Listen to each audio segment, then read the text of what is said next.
अस्सलामुअलैकुम सामीन। जैन धर्म के साधु सड़क हादसे का शिकार हो गए हैं। उस पर ऑल इंडिया इमाम ऑर्गेनाइजेशन के चीफ डॉक्टर उमैर अहमद इलियासी ने अयादत की है और हमदर्दी का इजहार किया है। वीडियो की शक्ल में पेश खिदमत है। बिस्मिल्लाहिर्रहमानिर्रहीम।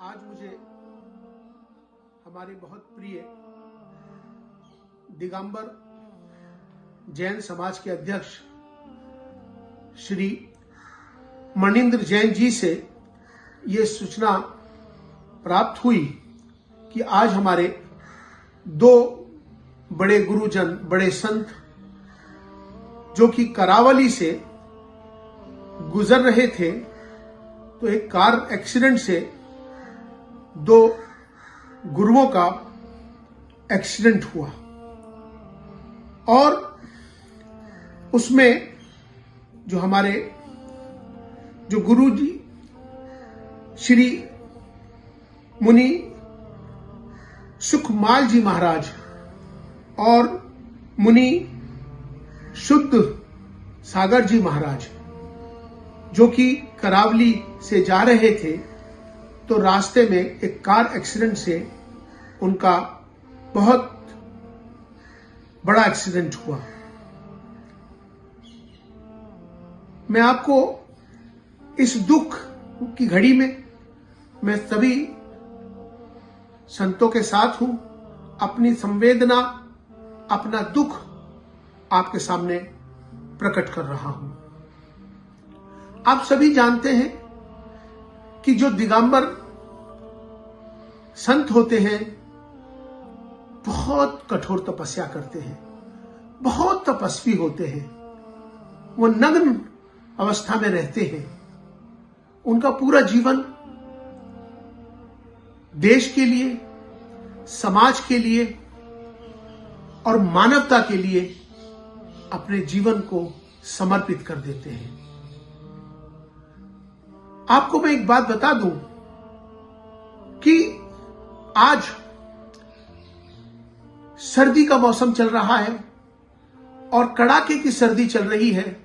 हमारे दिगंबर जैन संत जो कि सड़क से गुजरे और गुजर रहे हैं, ये कोई आसान बात नहीं है।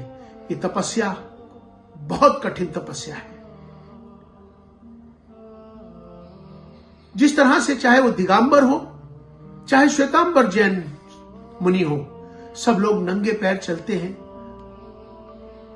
गाड़ियों का इस्तेमाल नहीं करते हैं और हजारों किलोमीटर पैदल सफर करते हैं। मुझे तब बहुत दुख लगता है, ये खबर मुझे मिलती है कि हमारे साधु संतों को गाड़ियों से एक्सीडेंट हो गया, उनको कुचल गया। कितने एक्सीडेंट हो गए, कितना मैंने सुना है, लेकिन अब मुझसे रहा नहीं गया। इसीलिए मैंने आज आपको ये वीडियो, ये अपना संदेश आप सभी को देना चाहता हूं। चाहे वो श्वेतांबर मुनि हो, चाहे वो दिगंबर मुनि हो, क्योंकि वो सड़क के किनारे चलते हैं, गाड़ियों में नहीं बैठते हैं, तो हमें अपने संतों का सम्मान करना चाहिए। अगर संत कहीं से गुजरे तो संतों के साथ आहिस्ता गाड़ी गुजारें या थोड़ा रुक जाएं, संभल कर चलें। और वैसे तो आपको रुक कर उन संतों से आशीर्वाद लेना चाहिए। इससे बड़ी और क्या बात हो सकती है कि अगर आपको उनका आशीर्वाद मिल जाए। वैसे तो हमारे जैन धर्म के अंदर एक परंपरा है क्षमा वाणी की। क्षमा पर्व मनाया जाता है, क्षमा किया भी जाता है, क्षमा मांगा भी जाता है। ये बहुत अच्छी बात है। मैं उन अपने संतों के प्रति अपनी संवेदना करता हूं, दुख प्रकट करता हूं और उनके लिए दुआ करता हूं कि वो जल्द से स्वस्थ हो जाएं और स्वस्थ होके वापस अपना कार्य दोबारा से करें। और उम्मीद करता हूं कि हमारे वो संत उन लोगों को जिनसे ये एक्सीडेंट हुआ, उनको जरूर माफ करेंगे। और मैं इस मौके पर ये कहना चाहता हूं आप सभी को कि कोरोना काल चल रहा है, सबके लिए दुआ करें। मैं भी सबके लिए दुआ कर रहा हूं। सब स्वस्थ रहें, सुरक्षित रहें। बहुत बहुत धन्यवाद।